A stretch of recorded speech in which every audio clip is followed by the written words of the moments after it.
Men ginekolog bolup iштеймин. Ayal kişilerdi karap törötkөнгө болобу şariatка туура келеби, erkek kişimin deyt. Albatta ayalдар törötkөнү макул, бирок ayaldардын билими же илими же күчү же тажрыйбасы жетпей калган учурда да сиз жардам берген келсеңиз шарият уруксат берет. Бирок ошого чейин эле жөн эле кирип бара берсеңиз анда ал нерсени шариятыбыз четке кагуусу мүмкүн. Ассаламу алейкум. Бизде ислам арабтардын дини.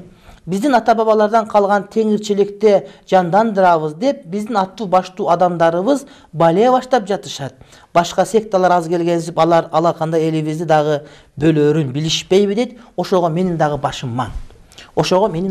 маң. Кудай таалам эгерде адамга акыл бербесе, же акыл берип туруп кайра алып койсо, муну ошентип көрүнгөн нерсени сүйлөп каларын тарых далилдеп атат. Биздин академиктер, эл сыйлаган адамдар, анан бир өнөр адамдары чыгып алып ушинтип сүйлөп атканы албетте туура эмес.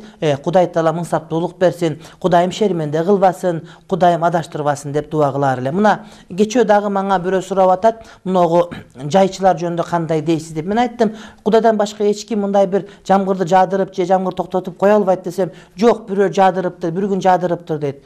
Эми ошол бир жолу туш келип калган болсо эле ошол чындыкка чыга бербейт да тууганым. Ошол жайчы деген кандай? Адамдар олтурса келип эле асманды жаадырып, күндү жаадырып же кар токтотуп койгон. Мына кар жаап атканда келсин ак үйдүн астына эл чогулалык, ошол жерде токтотсун, 10 күн катарынан кылсын, бир күн жаадырып, бир күн ачырып, бир күн күз кылып, бир күн жаз кылып, ошондо ишенелик биз. Анан ошого чейин эле бир жолу ушунда туш келип калган болсо, ошого ишениш керек, касиети бар деп бетин жуубагандардын баары касиеттерин кармай берсек, анда биз кандай абалда калабыз, урматтуу бир тууганым?